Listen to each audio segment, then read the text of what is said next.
colors, and themes.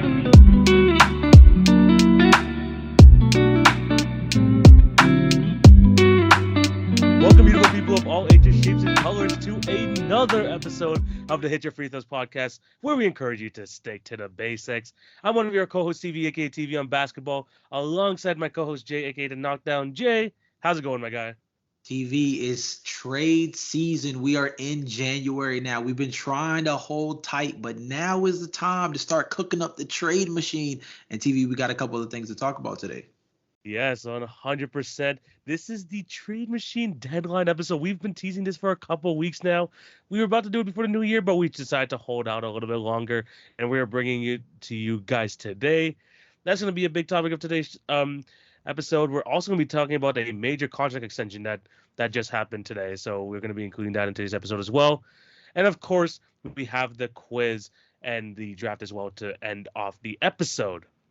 But before we get into this, we do have to plug our other platforms. Remember to follow our individual social media accounts down below at the Knockdown J and the Routine Jumper podcast, as long as my account, TV on Basketball, that can be found down in the description below. If you're watching us on YouTube, remember to like, share, subscribe, and hit the notification bell. That would be highly appreciated. If you're listening on any of the podcast networks, Spotify and Apple, subscribe, leave a review. That would really help us out in the ratings. And for the daily content, TikTok and Instagram, the clips, the weekly series, all that stuff can be found on those two platforms. And thank you guys again for all the support you giving to us on those platforms over there. Also, remember, this is our second episode of the week. I highly encourage you to check out the last episode that we did with our first guest of the season, Marcus from the Give Us a Shot Network. It was a very fun episode. We had an awesome quiz there.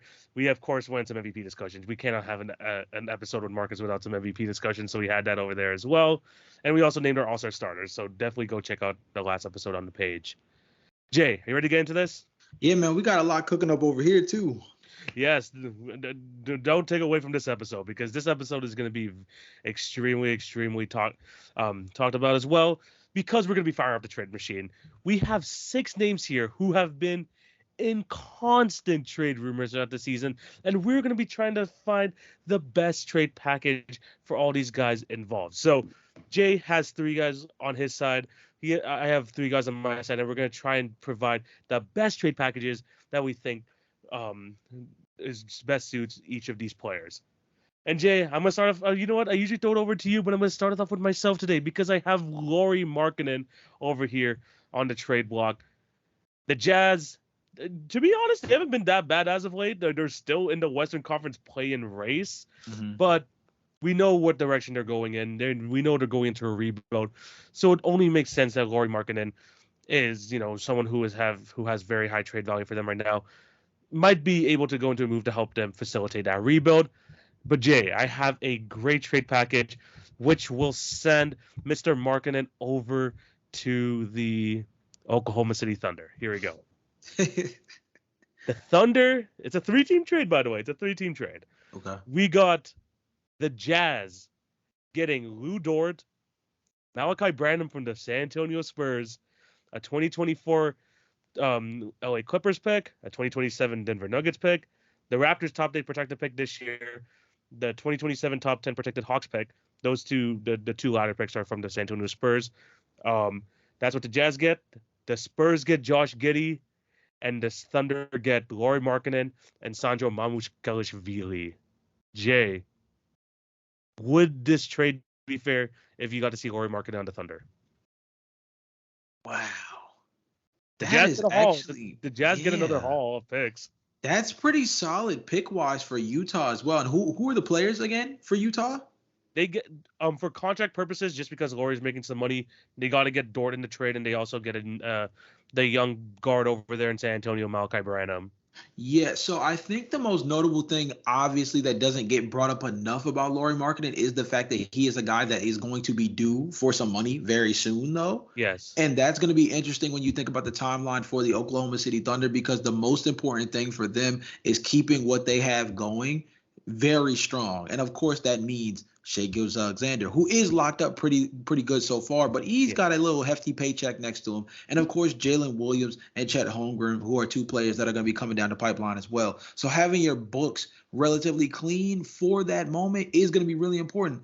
On the flip side of that, you do look at a guy like Josh Giddey, you do have to ask yourself what his purpose is on this team at this point. Yes. Yeah. Unfortunately, the question that we ask when it comes to Josh Giddey is, what does he do besides provide elite passing and playmaking? And more so passing and playmaking in terms of for others, which is a good skill, but he doesn't play relatively well off of Shai Gilgeous-Alexander in the way that like an Isaiah Joe does or like a Cason Wallace does in terms of, for Joe, right, he provides legitimate spacing at the secondary spot in the backcourt.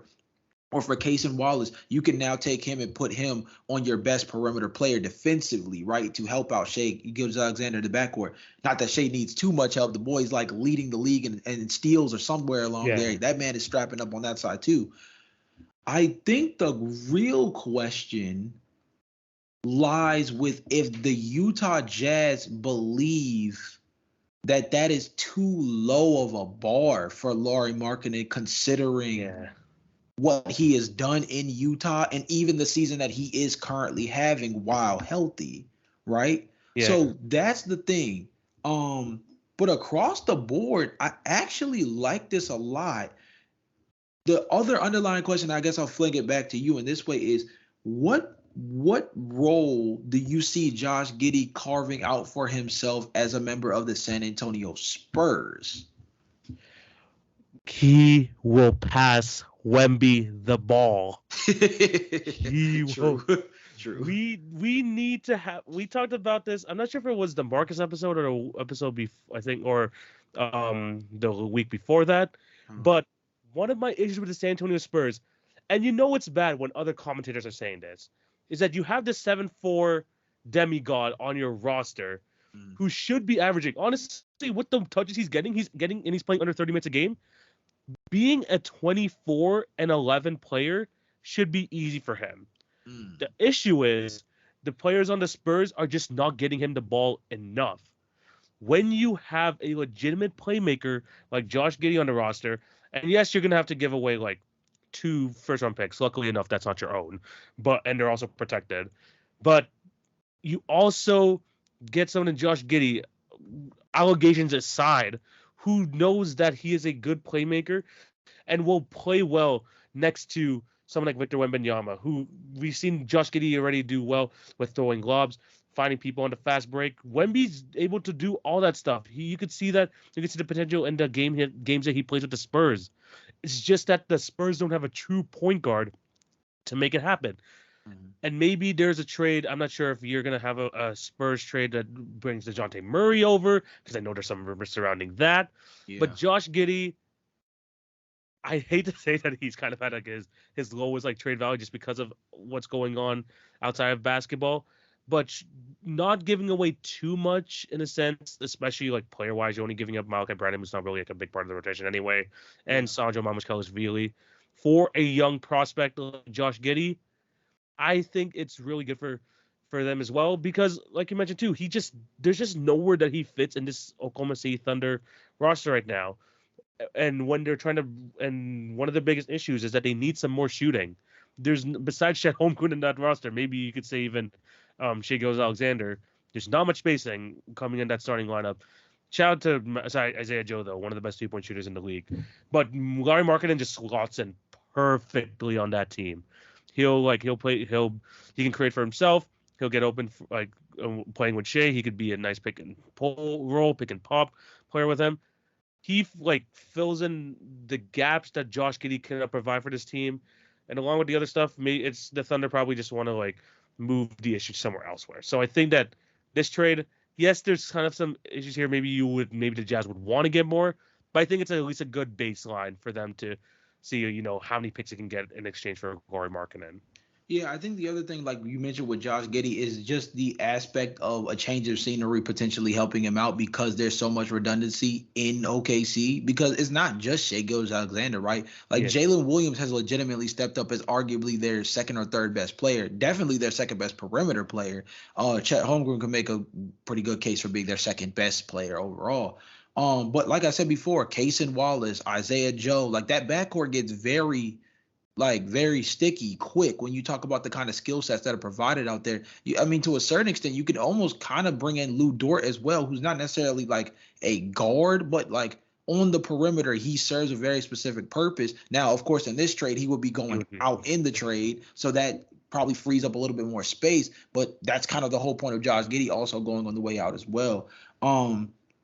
I think the other thing is that Josh Giddey gets compared, like has when I listen to people talk about Josh Giddey in this stage of his career, it sounds like a lot of what people talked about Lonzo Ball as being while Yeah. he was with the Los Angeles Lakers, and that really gives me more of a cause to pause in terms of like if he ends up on another team, like yo, could he really end up becoming something else if he's able to get with the right team? Like for example, the San Antonio Spurs, who are like a really good team in terms of fixing people's shots, right? Like in Yeah. terms of shot mechanics and stuff like that.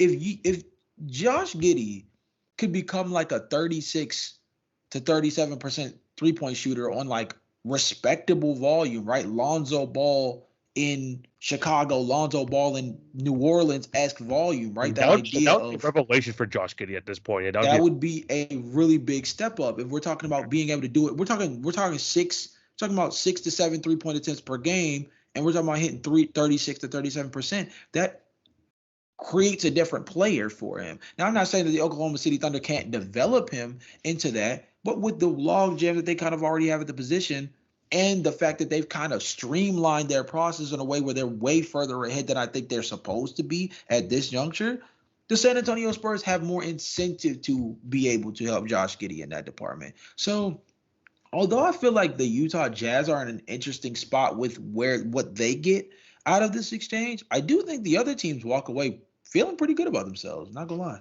Yeah, 100%. I mean, maybe the Thunder include another first round pick. They have endless supply of that at the moment.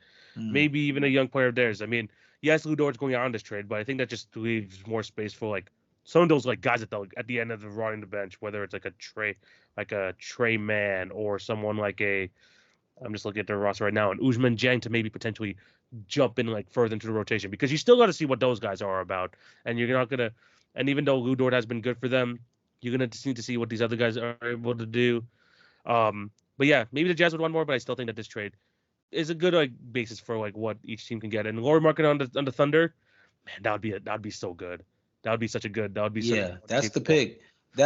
It's pretty much the two that have been discussed when it comes to the Oklahoma City Thunder making a legitimate splash that makes real sense in terms of this season has been Lauri Markkanen or the return of Jeremy Grant. Like those are the Yeah, two that pretty much line up the best. But Lauri Markkanen is the guy that I think would be the most interesting in this group, considering his effect next to a guy like Chet Holmgren and the sizing that this team could have. It would be insane.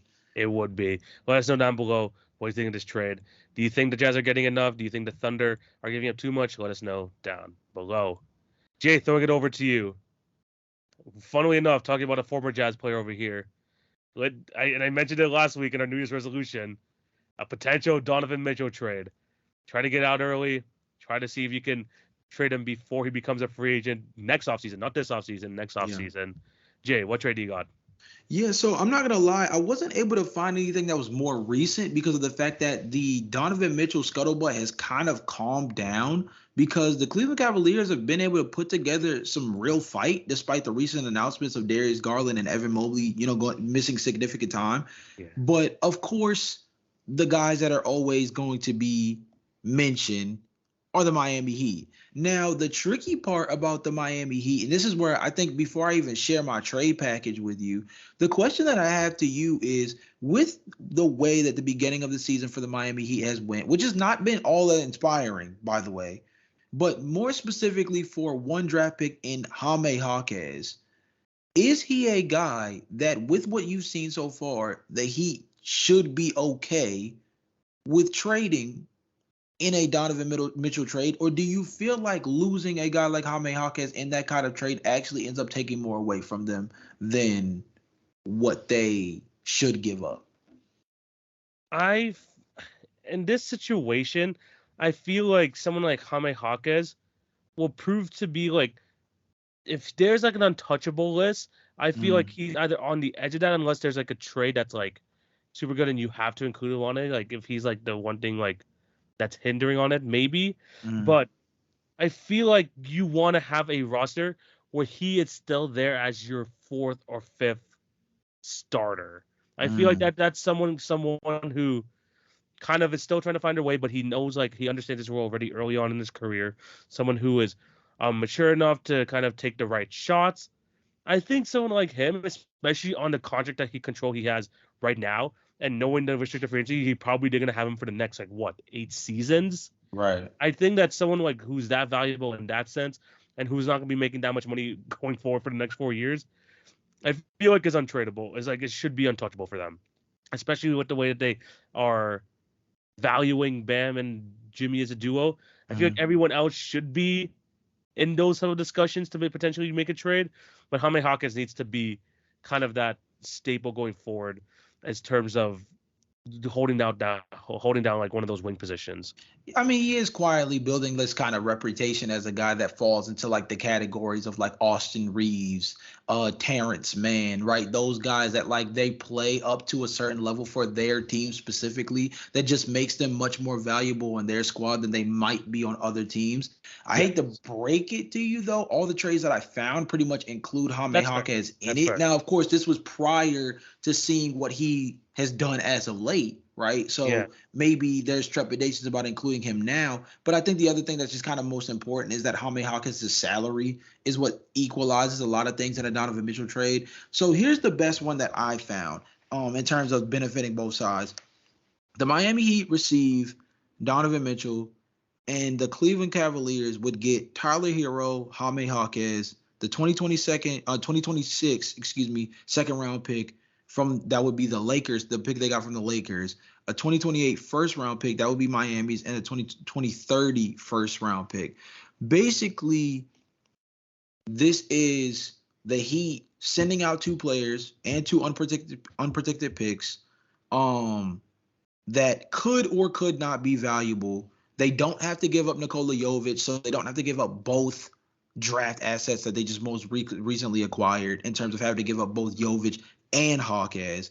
And then when you look at what the Cavaliers get, because obviously Miami's receiving Donovan Mitchell. That's a big deal in the backcourt next to a guy like Jimmy Butler. That means a lot. For the Cleveland Cavaliers, they get two guys who can legitimately handle the ball and self-shot create, which are two things that they lack pretty much outside of Darius Garland and Donovan Mitchell. And now you get essentially what's considered a two for the price of one kind of trade-off, which is, although Donovan Mitchell is easily the most elite of these three guys, you now add quantity as its own version of quality to the Cleveland Cavaliers by now giving them two other potential ball handlers next to Darius Garland, as opposed to only having the one in Donovan Mitchell on the team. And obviously the future draft capital is good if it actualizes itself, considering they're from the Heat and the Lakers, who both by 2026 and 2030 are going to be very different teams. 100%. If I'm the Cavs, I'm 100% doing this. 100%. Because this deals with one of their biggest glaring issues over the last few years, which is their wing position. And that is completely settled because now you have three former Heat wings.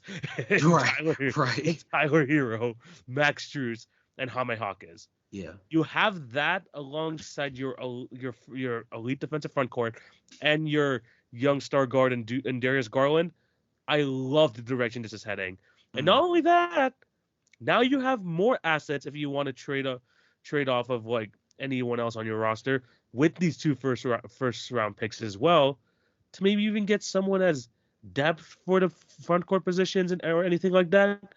This makes it so they don't like, even though Donovan Mitchell is like near 30 point per game score, you're still gonna get that scoring production from Tyler Hero. Like a Mm-hmm. 23 to 26 points per game production from him. It's still very good for that position. Then you get someone like Jaime Jaquez in there as well, with the cost control, with the contract he's on. Absolutely perfect. To be honest, the Cavs might even like. I don't think the Cavs consider this if it doesn't include Jaime. You could throw someone like Nikola Jovic to kind of, dangle a little bit just so to see kind of if they would bite or not. But Mm-hmm. I'd say they wouldn't. But if this is what they're getting in return, yes. If I'm the Heat, I guess. But also, you're still banking on the fact that an unrestricted Donovan Mitchell is going to want to re-sign with you. Now, is that going to be a real possibility? Maybe, because the Heat have their ways. I feel like the Heat have their ways, and they'll like end up maintaining him anyways. True. But is it worth it to kind of give up on someone who kind of just fits exactly what you need? Like, now that you have Donovan Mitchell, yes, you have your top three guys. Jaime Jaquez would be the perfect fourth guy there. And now you're giving up even more guard depth. You still have a little bit of a question mark at the point guard position. I'm not sure, but if I'm the Heat and it would maybe guarantee the fact that Donovan Mitchell resigns, I wouldn't fully push it off the table. I think you have a point, but like, is the argument for Jaime Jaquez being the perfect fourth guy really good for a Miami Heat team that does not really have the space nor roster versatility to really even bang out their top three unless Jaime Jaquez is in the trade package? Like, pretty much, you don't even have like a legitimate strong, this is like no disrespect to Tyler Yeah, Hero in a sense, but you do not have a strong enough big three, you know what I mean, as yeah, of right now, to the point that Jaime Jaquez being your four is stronger than having a top three that includes Donovan Mitchell in it and taking Jaime Jaquez out of it. And, I think that's one of those things where, again, I think two for the price of one fits in a really good way right now because, yeah, Jaime Jaquez is like a relatively solid defender as a plus size guy for the wing position, but like he's not like an elite defender. yeah, And pretty much Donovan Mitchell does what Tyler Hero does at a much more explosive level. You know what I mean? So yeah, essentially, Donovan Mitchell, the two for the price of one works in its own way as well, where in the postseason, Donovan Mitchell, I think, is going to be a much more trustworthy player than either one of these two. As fair. opposed for the Cleveland Cavaliers, their whole thing is, like you said, they've lacked wing depth and ball handling. And now you replace one elite guy with two very good guys that give you an answer. I'm not gonna say the answer, but an answer to both of those issues. Because Jaime Jaquez checks your wing problem, Tyler Hero and Jaime check your ball handling and playmaking problem. Yeah, So I don't know. I'm not saying it's a perfect trade, and it's a yeah, super old trade, by the way. So yeah, it's a little bit more difficult now that Jaime is showing how, just how good he is in a Miami Heat system. He's a yeah, perfect Miami player also, by the yeah, way. yeah, But I do unfortunately think that in any version of a Donovan Mitchell trade, he would have to be included in it. Not even yeah, just for the talent aspect, but just literally for salary purposes. So yeah, that's where things get interesting. But I think both sides come out happy. I just think maybe Miami just knows coming out of this that they're banking on A, Donovan Mitchell re-signing, which there's a high likelihood, I would say, and B, that they do their best in the window between basically now and about 2028 when their first round pick is the one that's at expense, because yeah. 2026 is just the Lakers' second round, but their first round pick included in this draft in this trade is the draft of 2028. So between 2024 and 2028, they have to make as much of this trade in particular as humanly possible. 100%. I honestly think I'm not sure if like in the original trade offer was there two first round picks in that trade. Yeah, it's the 2028 and then 2030, both Honest, Miami's. I honestly think that they can, if like with the way Jaime is playing right now, if they remove one, I still think the Cavs I agree. I basically think that would be. finish. I think if Miami could talk them off of probably the 2028. Honestly, Yeah, if I'm being honest, I would. If I'm Miami, I would want the further out pick to be the one that I'm worried less about.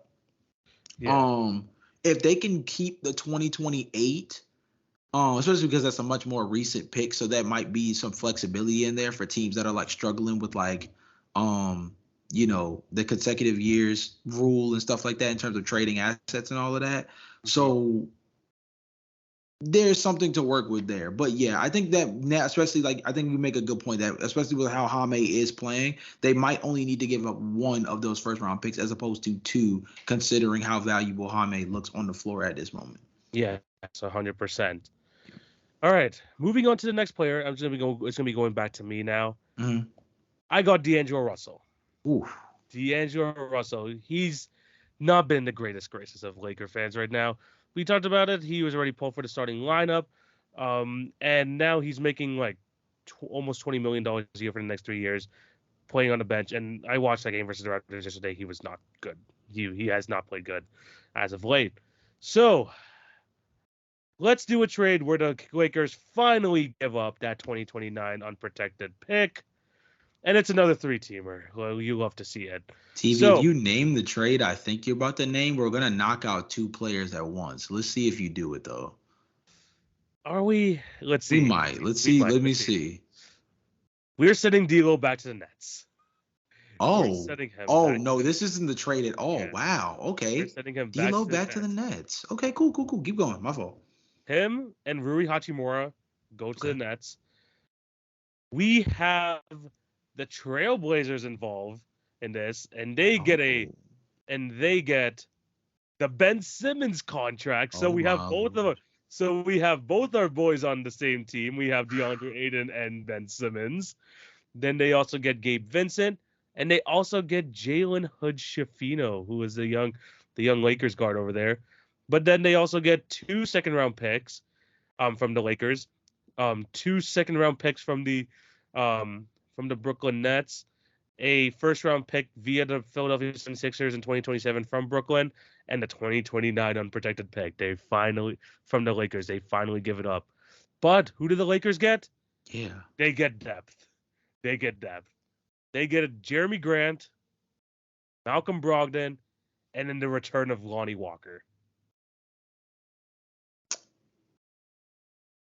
Wow.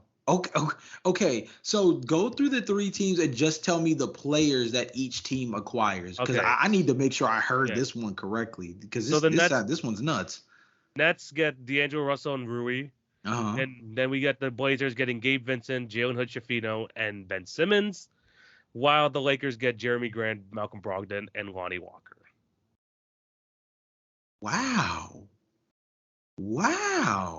That's interesting. So the Trailblazers are just throwing a dart at the wall and seeing what sticks with Ben Simmons, right? Like that's clearly what that is. Yeah. In that case, the Brooklyn Nets going after. See, what's so funny about your Brooklyn Nets situation is that it almost feels like the opposite of what we talked about when we did our New Year's resolutions pod, because to you, it sounded like you were more pro Nets making trades to reset, when I would actually view getting D'Angelo Russell back on the team along with acquiring Rui Hachimura as actually kind of doubling down. No? Yeah, for sure.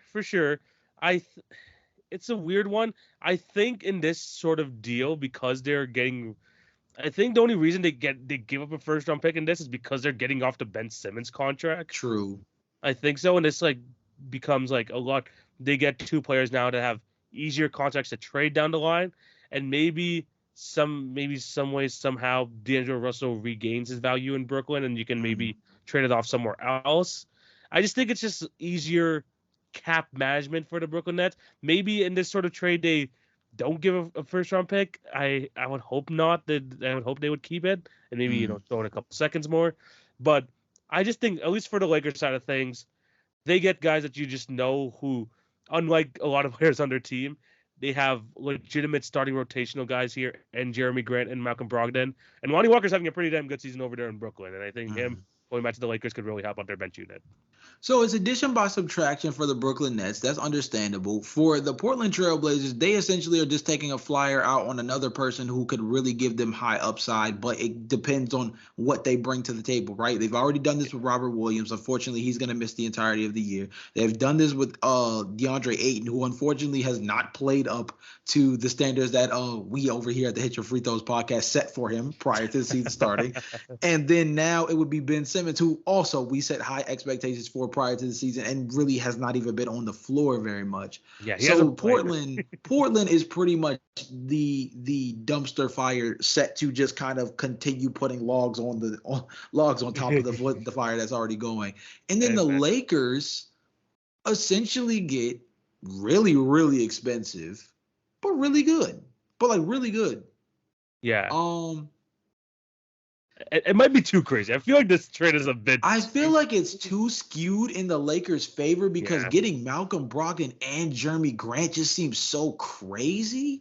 Yeah. But if the Lakers could pull that off by hook or crook, coming off of a guy like, if you get rid of D'Lo, who's not a net positive for you right now, you get rid of Gabe Vincent, who's barely played for the team so far this year, and then your real only expendable piece so far this year would be Rui Hachimura. And they're giving up their rookie, and they're giving up their rookie. Well, yeah, Jalen Hood-Schifino as well. But, I mean, again, on this caliber of a team, how much does he produce? And then you get Lonnie Walker, who's like sneakily in Sixth Man of the Year convo, despite the fact that I don't think he's like really there. Yeah. Because he's been injured too much, obviously, this year. But like earlier in the season, he was really like catching eyes over in like it was his initial start in Brooklyn. And then obviously, like I said, Jeremy Grant and Malcolm Brogdon, that's hefty. Like that's hefty. If the Lakers can pull that off for the guys that they're letting go, that's a steal. Yeah. Whoever made this trade might sneakily be a Lakers fan, or maybe openly a Lakers fan. Who knows? Yeah. Yeah, no, I mean, it was hard enough to find a freaking trade for D'Angelo Russell because let's be honest, he's not going to be the centerpiece of any trade. Right. He's going to be like an auxiliary piece there. Although honestly, I think the Blazers do this trade, especially if the Nets include the first round pick. 2 first round picks, you get a flyer on Ben Simmons, you get a rookie over there, you get some second round picks as well to rebuild with. I think they do it. The team that doesn't do this for me is the Brooklyn Nets. Why give away a first round pick, and even though you're getting off the Ben Simmons contract for 2 guys that are really not going to affect wins in Hachimura and D'Angelo Russell, I was trying to think of ways to maybe where it can, level itself out. Maybe to get a pick in return somewhere, some way in this trade. Maybe I think there's a world where like Ben Simmons is tough for me, but like Dorian Finney-Smith, could he be moved? Like I feel like that's realistic, but like it's just because Ben Simmons has like a $37 million contract. That's like you know what I mean? Like I think the toughest part is like, okay, for the Lakers, for example, right? Could I see them in an exchange like this getting like Malcolm Brogdon and Dorian Finney-Smith, but like Jeremy Grant is still on the Trailblazers or something? Yes, I understand that the math doesn't work well on that because of the Ben Simmons contract, like you mentioned beforehand. Jeremy Grant's new money is what makes all of this happen, right? Yes. In the middle of all of it. Jeremy Grant's new money is really what compounds all of this to make all of the money work. So that's the tough part. But like in terms of logic, you can't take finances out of it, obviously, right? But if you could, logically speaking, I think it ends up working out better for teams for the Brooklyn Nets in particular, if they're coming off of a Dorian Finney-Smith as opposed to a Ben Simmons. But then I would say the Lakers still get easily the best haul of the entire group, because still walking away with Dorian Finney-Smith and Malcolm Brogdon would still be a dub. Getting Jeremy Grant and Malcolm Brogdon makes it where it's almost like a joke that this is even a debate who wins the trade, right? Yeah, so, exactly. Yeah. I mean, it's definitely difficult, but if the Lakers if they're able to flip all these guys and be able to get a return that includes Jeremy Grant, Malcolm Brogdon, and Lonnie Walker, then the Laker fans are laughing. They're laughing. Yeah. They're like they're running away like with freaking robbery there. But the other teams, I think the Trailblazers don't do too bad. It's just the Nets for me. It's kind of like, why would they do this? The Trailblazers, I could kind of see it just to help with the rebuild, but besides that, I don't know about this one. Jay, going back to you. We got CP3. Eesh. Now he just got surgery. What was his surgery on? I think is it elbow? No, it wasn't elbow surgery. Let me double check it, but it's one of those that's gonna have him out for a while. It's one of those where he is gonna be down for a minute. It's a CP3 injury. His hand. He breaks his hand. Hand, yeah. Hand. I was just pulling it up too. Yeah, hand. Okay. So he's gonna miss some time. 1 in, 1 out. Draymond tags in and Chris Paul tags out with only one of his hands. Yeah.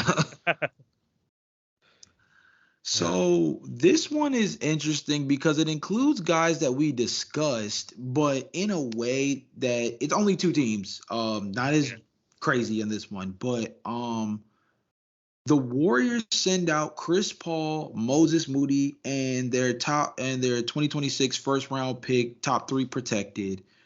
I think you can make an argument where Jonathan Kuminga comes up in this somewhere potentially, especially with recent news. Because again, these trades are not necessarily like they came from yesterday. Like these are just populated trades that we've been able to find over time involving these players.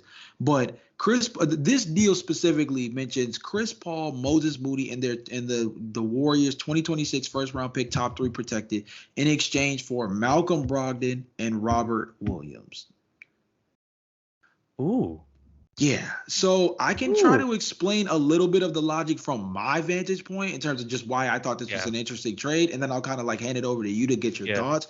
But essentially, Chris Paul is like a dude who like is just known for uplifting backcourts in terms of like young talent, and the Trailblazers have a million guys who need some help in the development development category, right? Specifically at the guard position, right? Anthony Simons, Scoot Henderson, more specifically, and then, of course, Shaedon Sharpe, who probably might arguably have the largest upside of all 3 in the group. Although he's not a point guard, he's just, in the backcourt. Moses Moody provides wing depth for them on a team that doesn't necessarily have a ton. Toumani Camara, love him as a defender, right? He's not a guy that like the stats speak out, but like he was just a throwaway. He was a throwaway part of the trade when everything took place with Damian Lillard and everything. And he's been a really productive player for them. Also, sneaky shooting season for Matisse Thybulle. Like, sneakily like found his 3-ball a little bit. Like, he's not going insane, but like he is definitely okay from beyond the arc in a way that we did not see in Philadelphia. There was a little bit of an FU moment when he first arrived in Portland last year, where he started like really shooting the ball at a well clip when he first arrived in Portland. It kind of has died down since then, but he's still shooting the ball relatively well. And then for the Warriors, obviously Robert Williams does not provide anything for them this year. Clearly understood. But they need a backup plan for Kevon Looney. He's not a long-term answer for them. Unfortunately, this year, more so than ever, it has been probably one of their biggest detriments is that they do not have real strong center depth. We've also come to the point where people are having conversations about whether or not their second-round pick in Trace Jackson Davis has actually been a more productive center than Kevon Looney this year. And if you look, I mean, he is starting now, too. He provides a certain level of athleticism at the big spot that Kevon Looney just does not, and it really changes the dynamic for the Warriors defensively. Pair that with the fact that Draymond Green obviously can play small ball 5, but Robert Williams would be a true backup center, and in a way does make Kevon Looney expendable. So it's kind of a 2 birds in 1 stone, but it does not necessarily help them in that case this year. Malcolm Brogdon helped them today. Because I think we literally made this joke a podcast or 2 podcasts ago about Trae Young, right? And the other guy that I brought up was Steph Curry. But it's like, what name a positive lineup for the Golden State Warriors when Steph Curry is not on the floor? Yeah. It's like it's a tough ask. Yeah. Malcolm Brogdon does help in a significant way, both on ball and as a facilitator in ways that like Chris Paul just does not anymore. Chris Paul has still got the dimer badge. Let's not hate. The man can still dish the ball at a high clip. But like this team is not littered with shooters and offensive creators around Chris Paul in ways that he's used to facilitating next to, especially coming from a Phoenix team that he's been on for the last 2 years, where he's been able to pass the ball to Devin Booker and say, go cook. You could say he said the same thing about Steph Curry, but it's not. It doesn't work the same, right? Yeah. There's a lot more spacing threat on the old Phoenix teams that were played with. There was a much more solidified fear on the interior, or I don't want to say fear, but like you worry more about DeAndre Ayton as an offensive weapon for the Phoenix Suns than you worry about Kevon Looney for the Golden State Warriors as an offensive threat, right? So it changes the dynamic, specifically with the fact that Chris Paul also does not have a lob threat on this Golden State Warriors team, which is probably one of his biggest calling cards going all the way back to the LA Clippers Lob City days, right? So Malcolm Brogdon provides shot creation, 6-man ability, can close in a starting lineup as a second guard next to Steph Curry, where Klay Thompson bumps down to probably the small ball 4, since that's what he pretty much guards at this point. On Andrew Wiggins would still be on the team. He can play the 3, and then you have the chance to have a guy like Draymond Green close games as their small ball center. That's a pretty good closing lineup, and I think the Warriors would be relatively happy with that. That's the logic I'm going with based off this. Your thoughts? Is there any trade? Is there any picks involved in this trade? Like the 2026 first round pick from the Golden State Warriors is top 3 protected, which basically means it should convey, because the Warriors I don't think are going to be like top 3 bad like in the NBA. I just don't see it with the fact that we have like the Charlotte Hornets of the world and the Wizards and the Pistons, and this is only 2 years from now. Yeah, it's not bad. Honestly, it's not too bad for the Warriors. The reason I would only doubt it from the Trailblazers side of things is that I think that they would rather do separate trades for, like, Malcolm Brogdon this year, see what they can get from a team like, I don't know, like the Knicks. Maybe they need some more guard depth. Maybe like you see over there, or they want to like make a trade for like with Robert Williams next season when he's available and he's healthy. Right. But if they're willing to do this trade, bring in Chris Paul. Again, he feels like he's the point guard whisperer. Shai Gilgeous-Alexander always talks about how great he's been for his career ever since like when CP got traded there. I think that it would be great in that sense, and I think like there's like no rush to kind of like trade his contract just because the Blazers are going to be bad anyway. Yeah. And having Chris Paul around, honestly, is going to be so helpful for Scoot. So helpful for Scoot Henderson. I think that would be good for them. The Warriors, on the other hand, it'll make them kind of expensive. Like, they're going to be expensive the minute they gave Draymond Green $120 million, they pretty much dug their own grave, if we're being honest. That's probably the part that I feel like at this point, that's what makes this whole thing kind of expendable. But I mean, if you look at it, Chris Paul's on a 2-year, $30 million contract.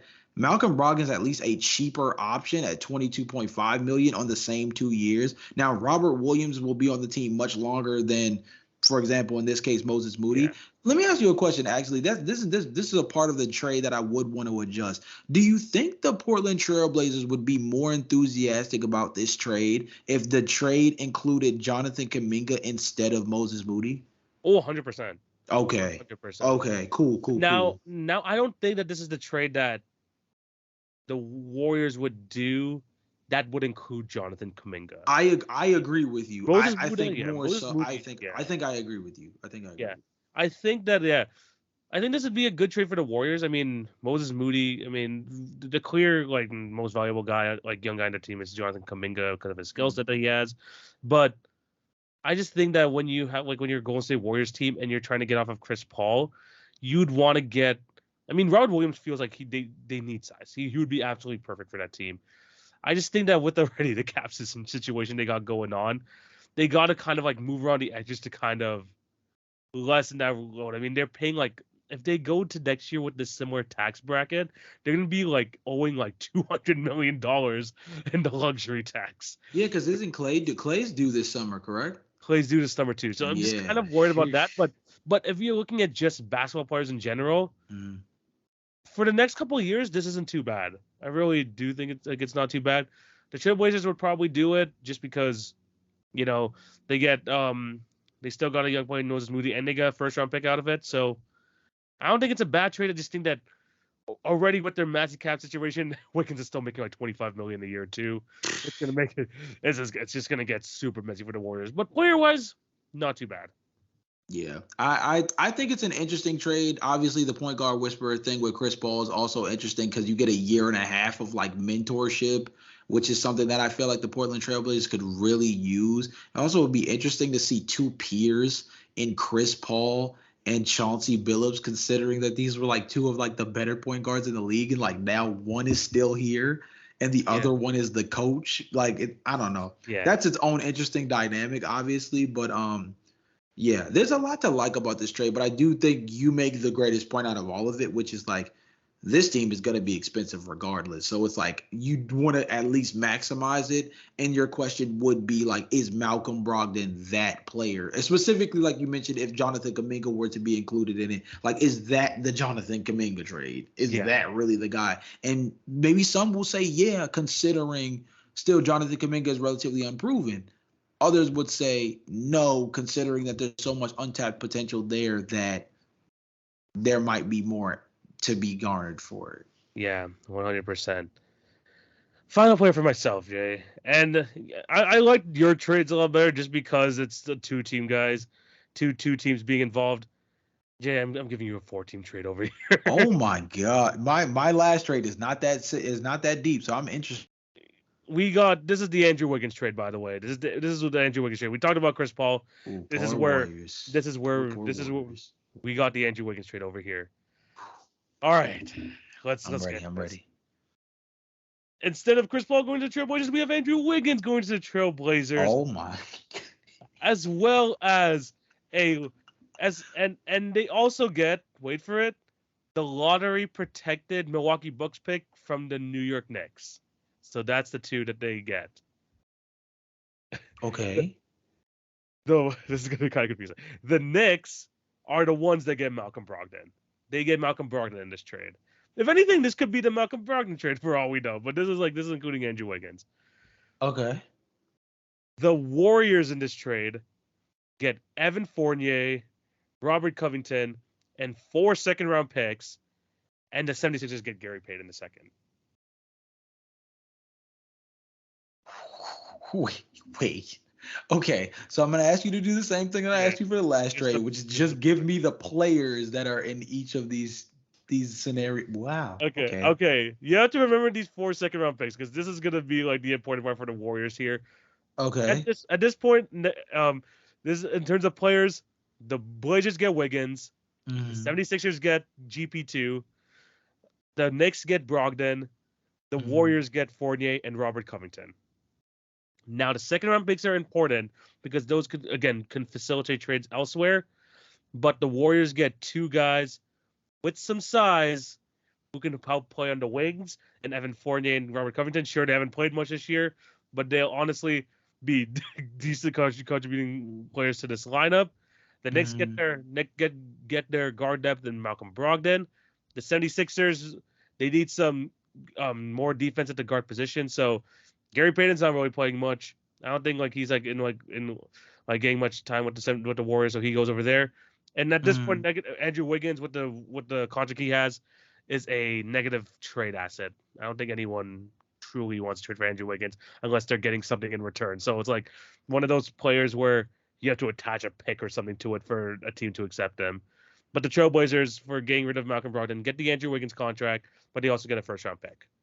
You think Andrew Wiggins is that volatile of a contract at this point? I didn't realize how bad he was playing until I saw the Raptors game yesterday, or sorry, a few days ago. He's been unplayable in this early parts of the year. And the worst part is, I'm not afraid to say this, he might be the worst contract in basketball just because if he's this unplayable, and he's making like $25 million a year for the next 4 years. It's tough. It's really tough. He played like 6 minutes. Like the minute he came in that second half against the Raptors, everything fumbled apart for the Golden State Warriors. This man can't shoot a ball into the ocean right now. Plus his defensive ability isn't there. He's just become a negative asset. The Warriors get players that can play and have some second round picks that they can attach to other players to maybe facilitate other trades. But for the Warriors, getting rid of Andrew Wiggins, you're gonna have to take some decently bad contracts in return. I guess that's Fournier and Covington, but at least they can play for you, and will provide some more veteranship that they need, I guess. Okay, and so we're gonna break this down. So we knock out the Trailblazers. You think that he's a volatile contract. So once again, the Trailblazers are getting bombed on in terms of just taking negative assets because it's just look, bro. It's the theme of today's episode. You have a bad contract that a team that does no teams that want to get, just throw them to the Trailblazers. Right. So that's them. For the Warriors, you say they get Evan Fournier and Robert Covington, and then the 4 second round picks, right? Yeah. So that's the thing. That also depends on how much value you put on second round picks. Like TV, once upon a time, it took 5 second round picks from the Milwaukee Bucks to get Jay Crowder just for him to not really ever play for them throughout the entirety of the postseason. Like, yeah, you can throw second round picks around like just like randomly, but like what real value does it provide? Like what kind of player are they getting with that second round with those second round picks? Because I feel like with 4 second round picks, like yeah, you can probably go get somebody, but that somebody has to be more. I'm sorry, I don't think Andrew Wiggins is as bad as you think he is. I think It's still he's 4 probably just years though. playing really 4 bad. years.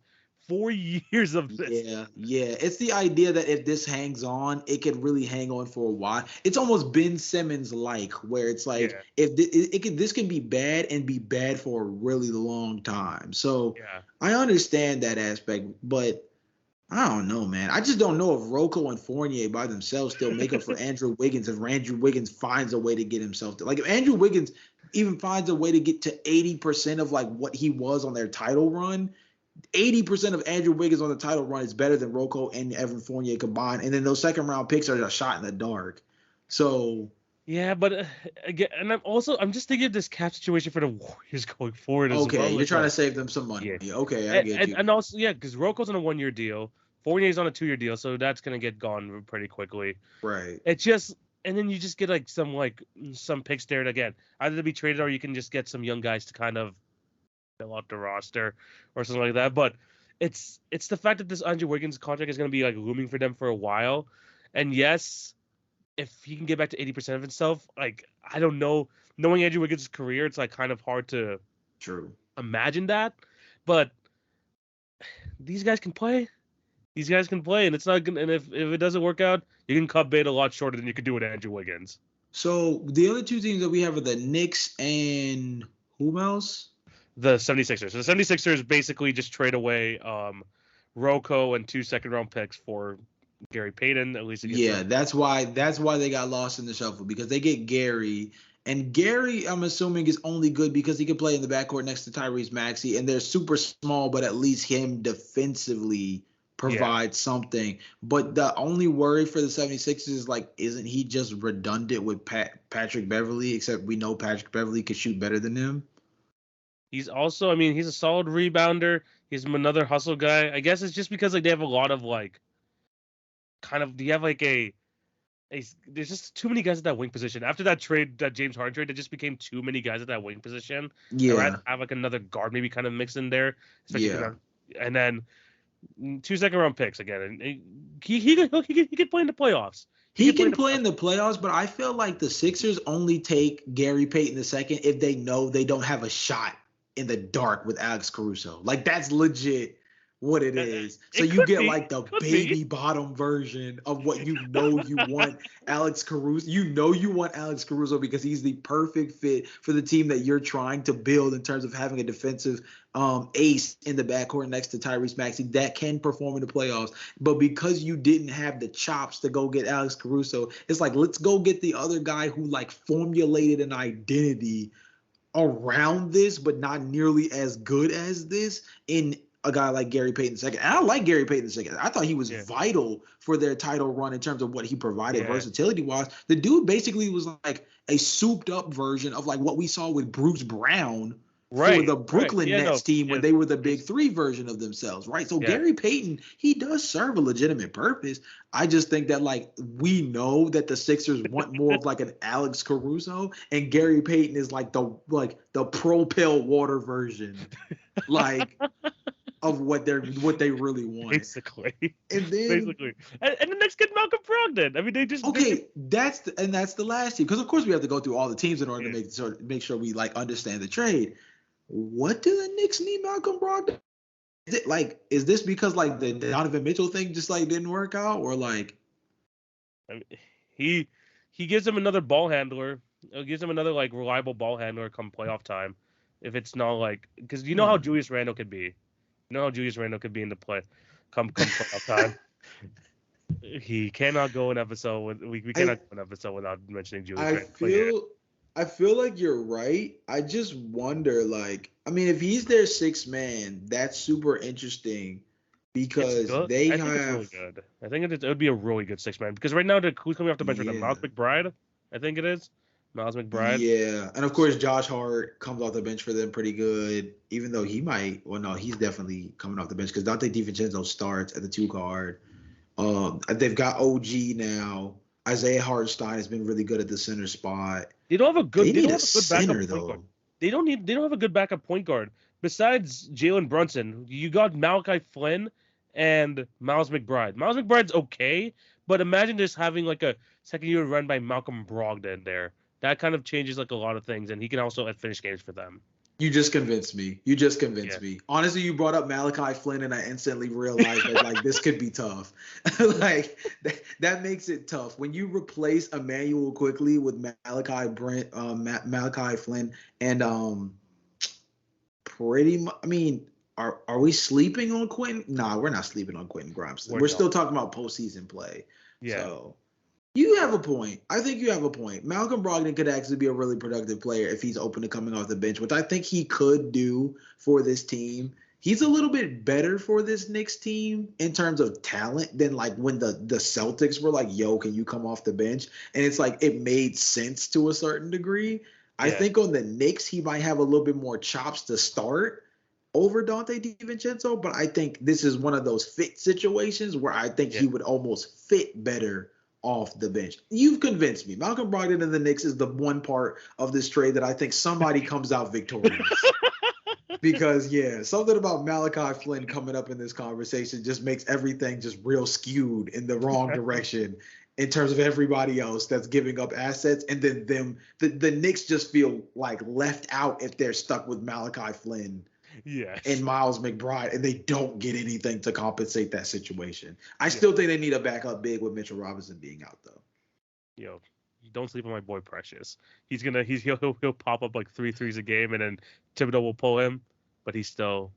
I don't know what else to say about Precious. But I seen Precious Achiuwa. I seen a clip of Precious Achiuwa at shoot around and couldn't get the ball. I'm just saying. That was his first game with the team. I felt so bad, bro. I'm just saying, bro. I don't know, bro. That might be signs of things to come, gang. I ain't gonna lie to you. Yeah. All right, Jay. Going over to you.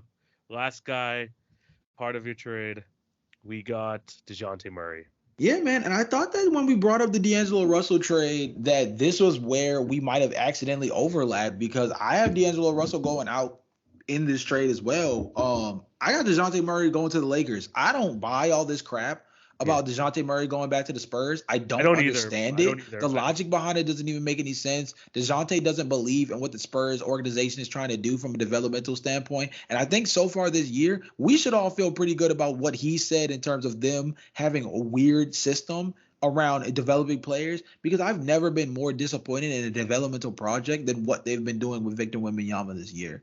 And don't get me wrong, he has come a long way from the way the year started, which he played relatively well, right? His first 5 games, he set the world on fire, and he's been good this year. But these last 5 or so games, he's been able to really explore the studio space a lot more, and it's looked a lot better. Not super clean because it's still San Antonio Spurs. They're still barely playing Trey Jones. Shout out to my dog, though. Yeah. But they need a point guard, and they need a seasoned one. This is where D'Angelo Russell goes. He's going to go to the Spurs. Yes.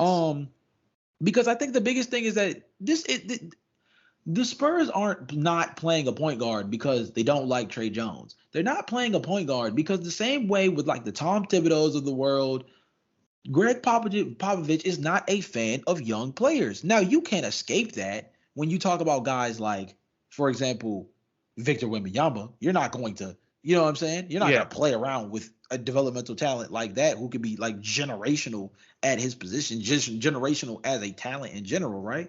But at that point guard position, they just need a seasoned guy who knows how to get the ball to guys that can produce at a high level. We've seen D'Angelo Russell next to Karl Anthony Towns. I would argue that from a skill set standpoint, on both sides of the ball, there's a chance that Victor Wembanyama can develop better than Karl Anthony Towns by next year, right?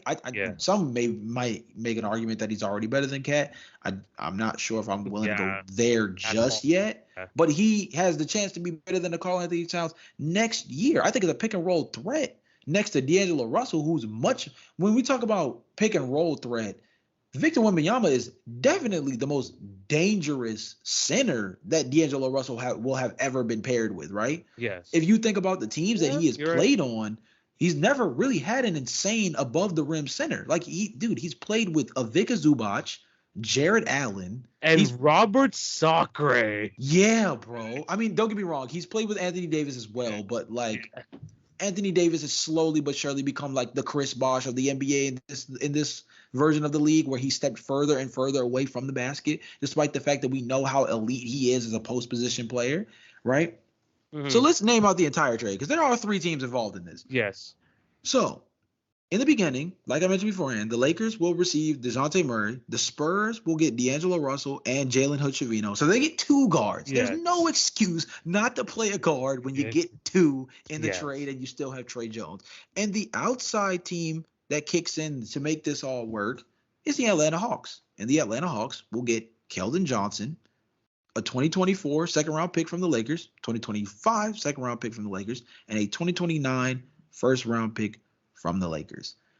Now, Yeah. will the Spurs want to give up a wing player like Keldon Johnson to the Hawks for what feels like is just simply a righting the wrongs of the coaching staff this year in terms of like not playing a point guard, right? Like, do you really give up Yeah. on Keldon Johnson, who's been a good player on a very respectable $20 million a year, just to like right the wrongs of coaching by not playing a point guard? So now, to stick it to the man, so to speak, you get 2 point guards and say, now you're definitely playing a guard, right? That's tricky. It's true. But here's where Keldon Johnson instantly fits, though. Name the Hawks wings that you trust. No, I don't trust it. I don't trust any of Right? them. Like DeAndre Hunter, No. don't trust him. Yeah. Sadiq Bey, I've liked him for this team. Don't love him long term. Adrian Griffin either. Yeah, Adrian Griffin can't buy minutes. Yeah. Right? So Keldon Johnson, alongside, ironically, Jalen Johnson, already on the team, provide a lot of athleticism at the wing position that they just truly need. The DeJounte Murray thing has not worked. They need to admit that. The only way to recover that is by being able to get more athletes around Trae Young, to get some spacing relatively back, by being able to get Bogdan more minutes, and Keldon Johnson can shoot the 3 at a high clip. That's where the Hawks come in. I think this works out relatively well for all 3 teams, because the Hawks need wing depth bad. They need a superior wing talent. And I think that Keldon Johnson can make an argument that he's better than any other wing they have on the team right now. The Lakers with DeJounte Murray, they could put DeJounte Murray next to Austin Reeves in the starting lineup, and like you really have a solid backcourt right there. And if there's any guy who can get DeJounte Murray to get back to all defensive status in the backcourt, it's James. And the fact that he would have Anthony Davis as a rim protector behind him, which allows him to be much more aggressive in ways that he cannot be with Clint Capella right now with the Atlanta Hawks. And then the Spurs, like I said, they get 2 guards for the sake of getting 2 guards. I'm not gonna lie, that's really all it is for them. They just get 2 guards because they need to force Popovich to play guards. So they get 2 guys that play the guard position, to the point that now they'll have 3 on the roster, and somebody's got to play. Yeah, I mean, is D'Angelo Russell the guard that you want to put beside Wemby?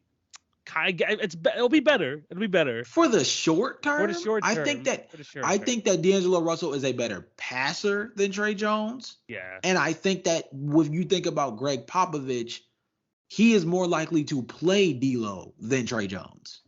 Yeah, but also it feels like D'Angelo Russell's just not a Spurs type of guy. If you know what I mean. You might have a point. He just might have a point in your own right. Yeah, it's. If I were the Spurs and I had to choose between Josh Giddey and D'Angelo Russell at this point, I agree. You think Josh Giddey over D'Lo? I would agree with that. Yeah, and in terms of like in that sense, especially looking at the 2 trades that we have there, I just don't like the idea that like you're giving away Keldon Johnson to get 2 guys, one unproven player in Jalen Hood-Schifino in the first place, and also D'Angelo Russell, who kind of does what Kelvin does, it's like a good scorer, okay passer. and you're just kind of hoping like, you know what, you're a point guard, you can run pick and roll with Wemby. You guys, at least that's something to figure out. I feel like there's like a bigger plan there for like the Spurs. And in terms of the Hawks, you just re-signed DeJounte Murray for a contract. Don't you want a bit more? I think the Lakers easily win this one. Yeah, this is another one that's skewed in the Lakers' favor. And obviously, I think the main thing is the Lakers being able to re-unlock DeJounte Murray as an all-defensive point guard / all defensive backcourt player is insane, because that's the thing that's hurting the Hawks. Is the Hawks haven't gotten the guy they thought they traded for. Yeah. DeJounte Murray got to Atlanta and thought, oh, I can be an all-ball scorer now next to Trae Young, and decided to expound upon that. And in spite of the fact that he has improved slightly as an offensive player, still is not super insane from the three-point line, still very heavily reliant on the mid-range as a primary offensive weapon for himself. Mm-hmm.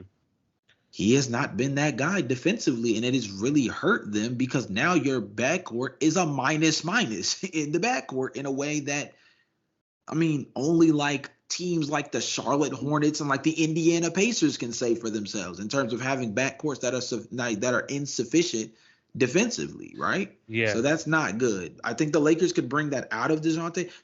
I agree with you. This is basically a Lakers runaway in a weird way, because the Spurs are basically making a decision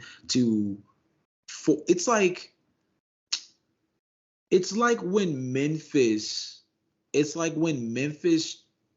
got rid of Grayson Allen.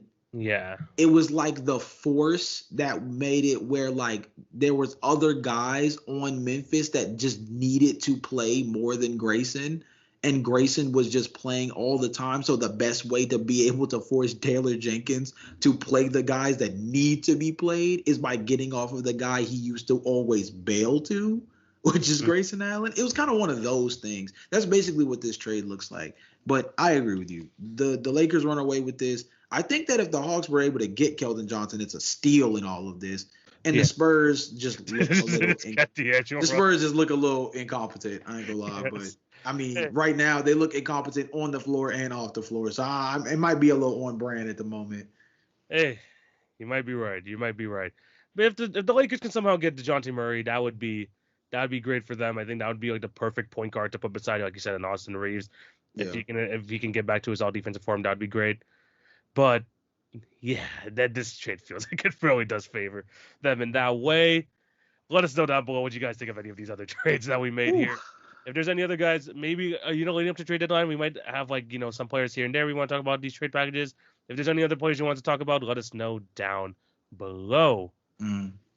Jay, let us move on to the next topic of the show, and we are now talking about the player spotlight. And you want to talk about a specific deal that happened today, and we really didn't get to talk about much this guy this year. So who do you have as your player spotlight for this week? Yeah, man, we have to talk about Kawhi Leonard being extended. He just recently got a 3-year extension worth $152 million and is fully guaranteed, meaning he's going to be signed up through the 2026-27 season. This is really important for the Clippers, right? The first thing is, we really didn't know how conversations between the Clippers and Kawhi Leonard were going, considering that there was not much buzz about a contract extension coming into the year, which made things a little concerning when you think about the fact that this team is going into a new arena next year, the fact that James Harden, who they just recently traded for, Kawhi Leonard, and Paul George are all set to be unrestricted free agents going into the summer. At least, Kawhi no longer, but still James Harden and Paul George still on the market in terms of having conversation about them. And I think that this is the first domino that needs to fall, and needed to fall in order for the LA Clippers to go into the next phase of their franchise with confidence, right? So this is big. Kawhi Leonard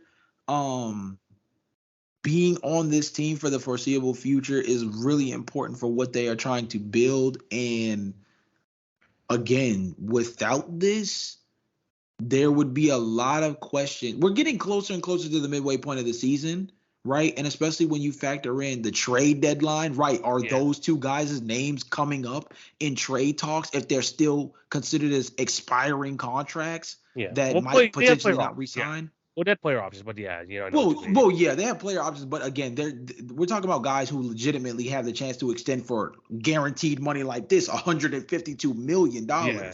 So if you have the chance to either get a contract extension now or pick up your player option and hold the Clippers' feet to the fire going into next season, the power lies with the players in this situation. And Yes. that's a concerning thing as the Clippers organization to sit around with for an entire season. Now you knock out this first domino with Kawhi Leonard. I think that sets up a very good system for them moving forward to be able to get the other guys that they need to get locked up in order to go into the new arena next year, like I said, with some confidence.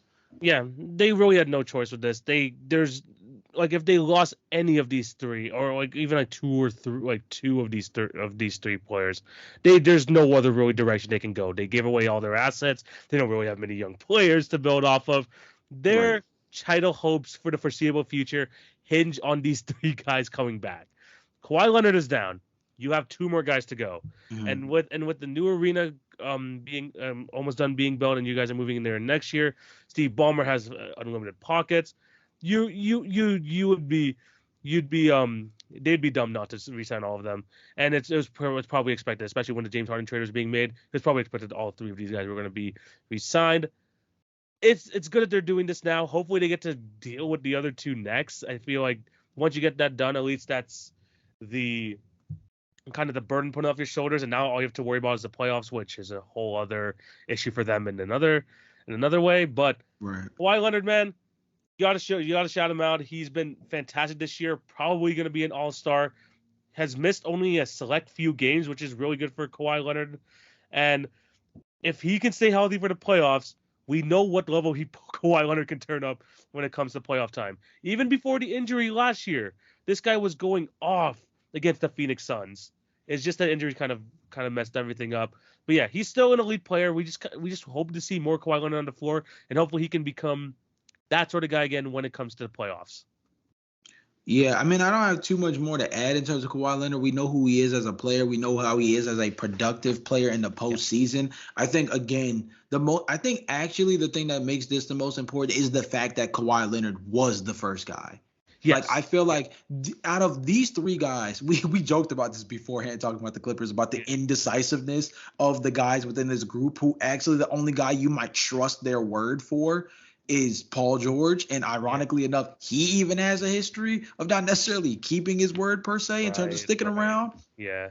But he might be the guy that you actually trust the most. That if you saw him resign, you'd be like, okay, I understand that. The Palmdale guy that just wants to kind of settle down with the Clippers makes sense. But seeing Kawhi Leonard be the first domino, being probably the most ominous of the three, despite the fact that the indecisiveness of James Harden is always a wild card. Kawhi Leonard is easily the most ominous of the three superstars they have on this team, and he is the first one to make the decision and lock things down and ink the new contract. That is a really good sign that things down the pipeline should really start working out in the Clippers' favor. Hopefully, it does. Hopefully it does, and hopefully this is a start of it. I mean, they had went off to a slow start. Now they're like what, top four in the Western Conference right now. It seems like they're figuring things out. This team could be dangerous come to playoffs, but the question still remains: can they stay healthy? Can they stay healthy? That's the only thing left. That is the only thing left. Hopefully they could do that. Kawhi Leonard being the first guy signed is you lock down like one of the hometown guys. I think all of these guys are from California They're actually. all from they're all from California. This just helps that, like I said, Kawhi Leonard being the first one, Yeah. it's something about Yeah. the quiet guy making the first move that just like gives you a little bit more confidence. Yeah, then hopefully this starts a domino effect so the other guys are re-signed as well. Yeah. But yeah, let us know your thoughts on this Kawhi Leonard deal. Are you surprised that there's no minimum game count or what they did with like other players like Zion Williamson and all that? Let us know down below. Moving on to the next topic, it is time for the NBA draft segment. And we're going to now be starting a series with this NBA draft because you've heard all these complicated drafts we've done. We've done so many different types of drafts. Now we're going to be going through a bunch of the draft classes. We're going to be doing a draft class series. We might sprinkle in some like other drafts here and there, but we're going to be trying to get through as many of these draft classes as much as possible.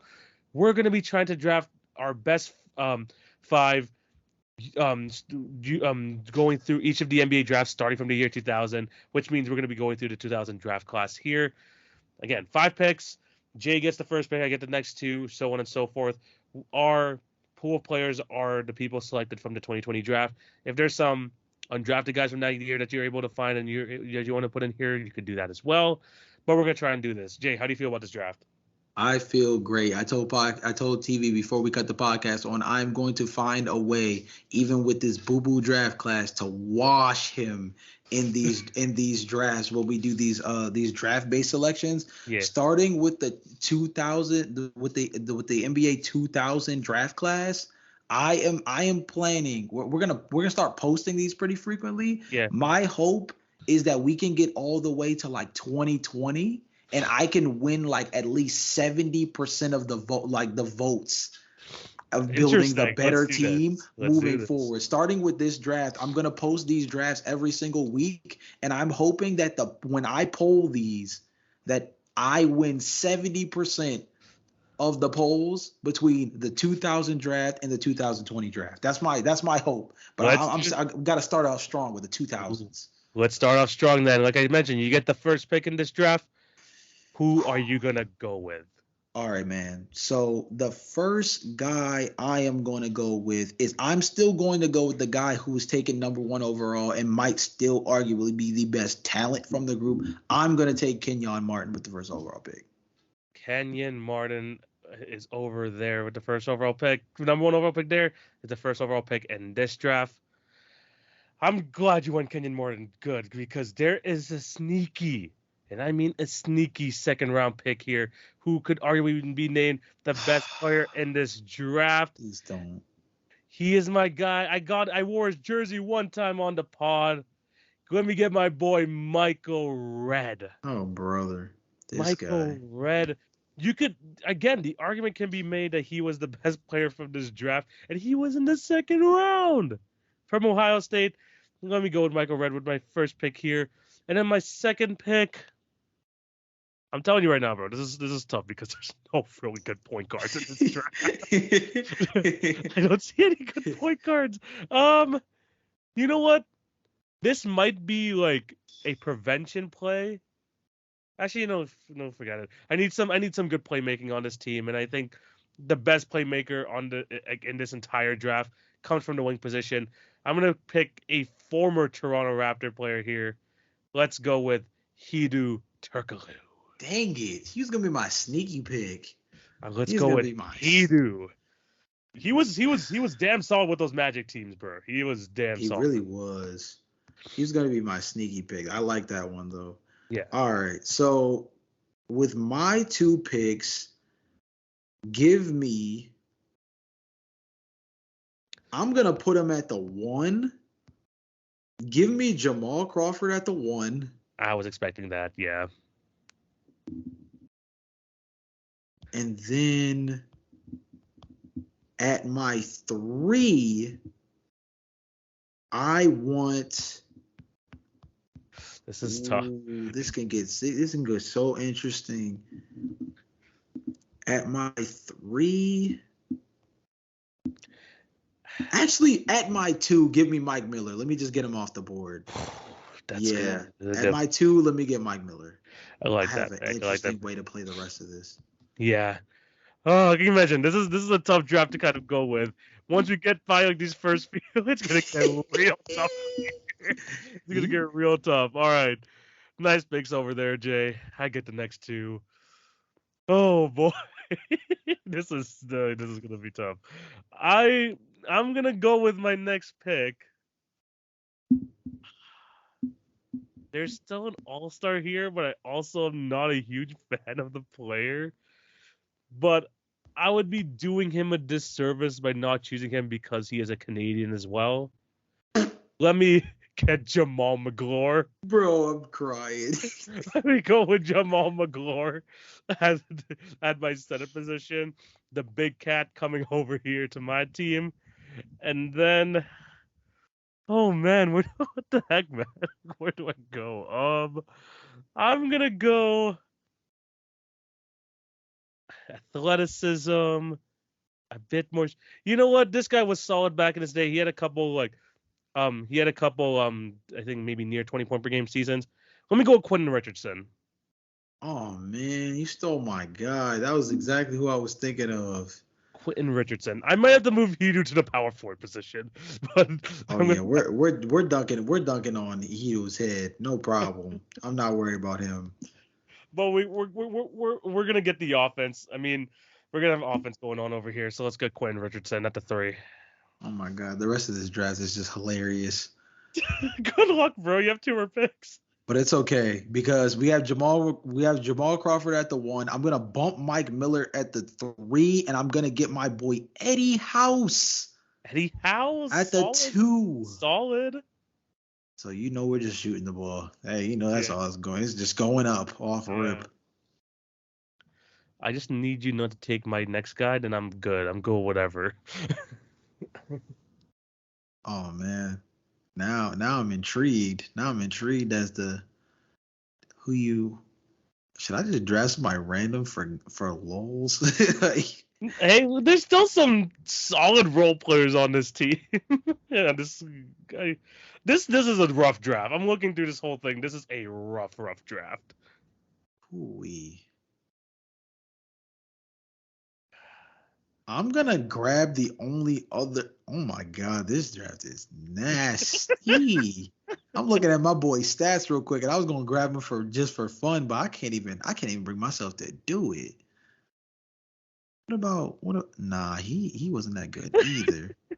You know what? We're gonna get the only guy that I recognize from 2K for the center position, man. Give me Joel Prisbilla. He played 13 years in the league. At least he was like solid, I guess. Oh man, Joel Prisbilla mentioned. That is crazy. Yeah, man, because he's the only one I recognize from 2K as being around long enough for me to Hey, like have some faith. shout out to some other guys who are not going to get drafted here. Darius Miles at the number 3 overall pick. Shout out to Desmond Mason, one of the best dunkers back in the day. Sean Dueled it out. Stevenson too. Sean Stevenson, solid role player for a long time. Marko Jaric, a really good, really solid European player who had an okay stint here in the NBA. But for my final pick, I needed this guy on my team. One of my earliest Raptor memories was this guy catching a what I think Michael Ruffin on the Washington Wizards threw up the ball way up high, thinking the game was over. This man caught it, shot a 3, tied the game with 0 seconds left. We had no chance of winning it, and we ended up winning in overtime. Let me go with Morris Peterson. Mo Pete is Mo joining. Pete. Mo Pete, legendary Raptor, man. I absolutely love Mo Pete, and he is gonna. There's no way he was not gonna be a part of the squad. So let me I go think what pick was he? What pick was Mo with Pete? 21st. 21st. I think is Mo Pete, is that the same one that played on Michigan State, won the championship? Yeah, Yeah, that was the Michigan State title team too. yeah, Shout out to Mo Pete. yeah. No, he was a great Raptor. He was a beloved Raptor back in the day. Even like I think he left when I was like 5. But like, back in the early days, people used to love Mo Pete on the Raptors, so he has to be on this team as well. Ooh, that was a rough draft. That was a Hey man. rough draft. Hey man. Jay, let's get through these rosters. You said you're gonna try to win this 70% of these. Let's see what team this roundup is convincing enough. All right, guys. So my starting 5 from the NBA 2000 draft class is Jamal Crawford at the point guard position, Eddie House at the 2, Mike Miller at the 3, Kenyon Martin the first, Yeah. senior, at the 4, and Joel Prisbilla at the 5. Come on, man. Joel Prisbilla is just the perfect definition of like a 2000s big. Someone who just like stands there as an absolute traffic cone, but will hit a great 15-footer. He would hit a fantastic 15-footer. Bro, the deeper we get into these draft classes, bro, the funnier this is gonna get, bro. Because I'm trying to tell you, I'm gonna try to pull out at least one random name every single draft class. I'm gonna try my best. It's gonna be hilarious. I hope it doesn't get much worse than this. I really hope it doesn't. Well, But we yeah, got a couple draft classes that might make it easy for us. I ain't gonna lie. I hope so. But yeah, 2014. my team. I'm honestly starting Michael Redd at the point guard. I don't care. I'll let him handle the ball. Sure. We'll have Michael Redd at the point guard. Give me Mo Pete at the shooting guard position. Quentin Richardson at my 3. Hedo Turkoglu at the 4. And the big cat in the middle, Jamal McGlory.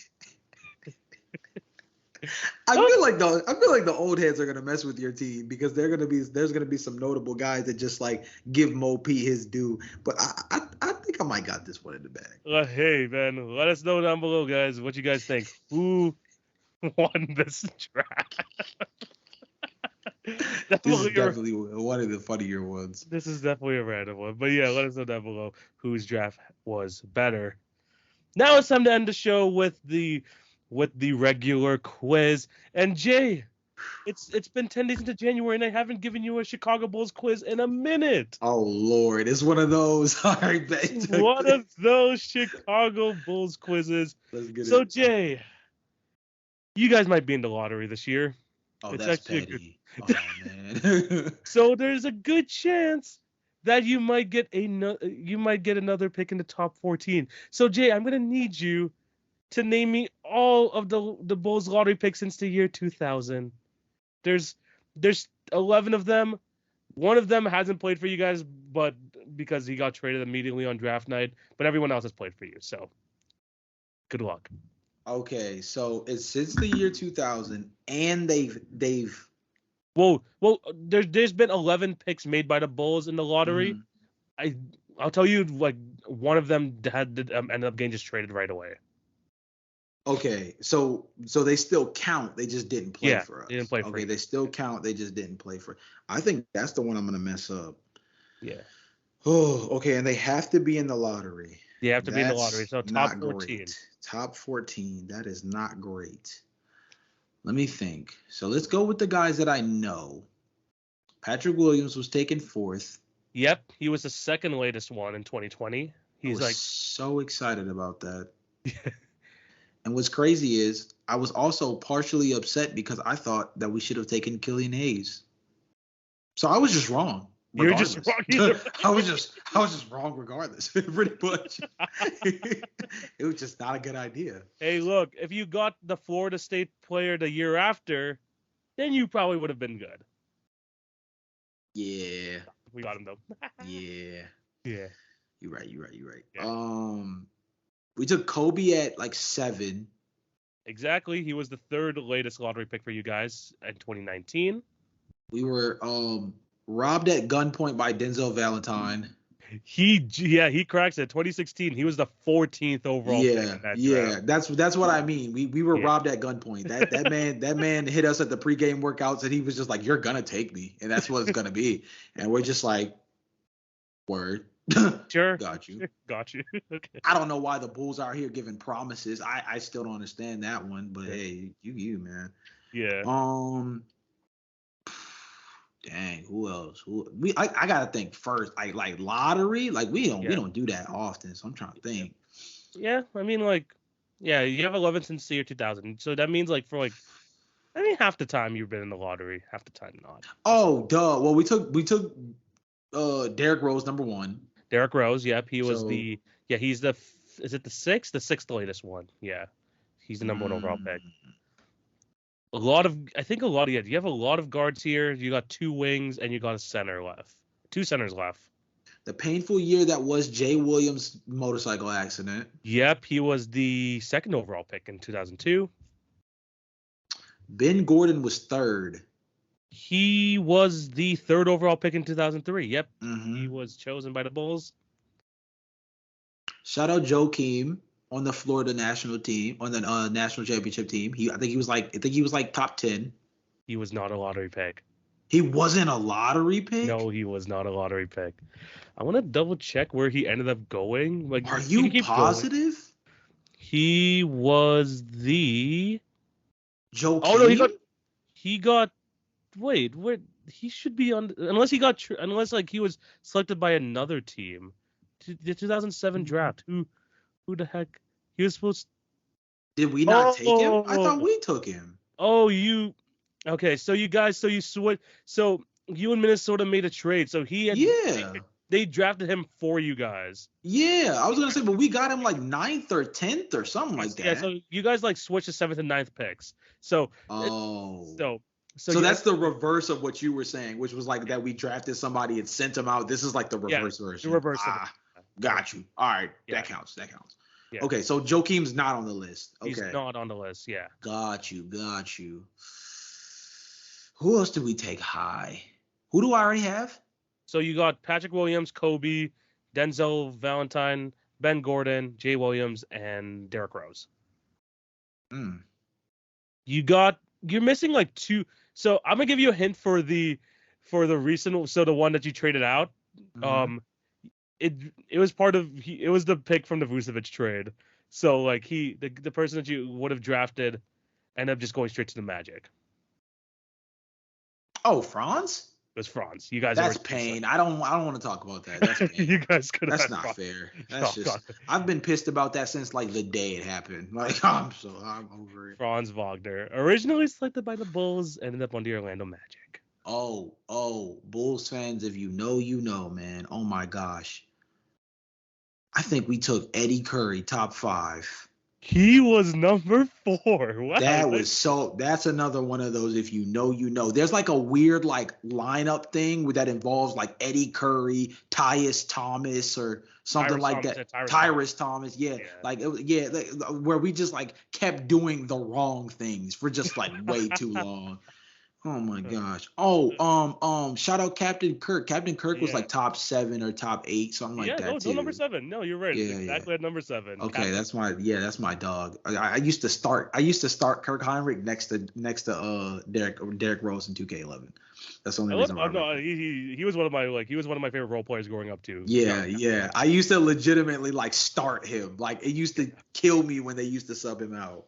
Yeah, Captain Kirk, man. You're missing 2 more now. You're missing the lottery pick from 2018 and the lottery pick from the year 2000.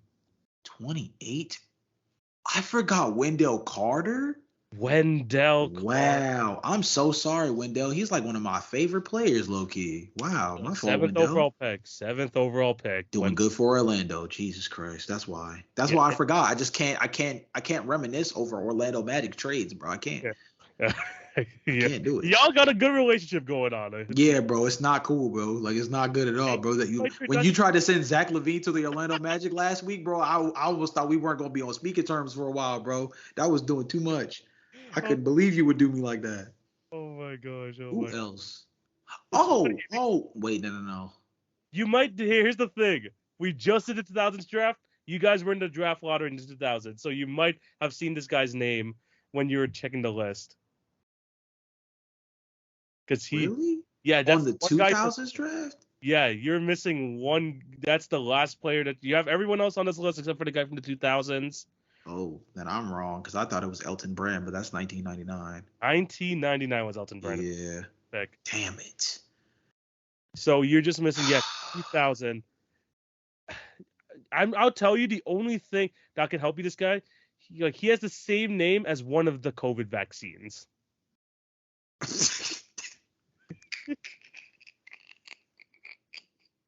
Yo, the only reason why I know this name now is because you said that, and the first thing that comes up is because we just did the draft.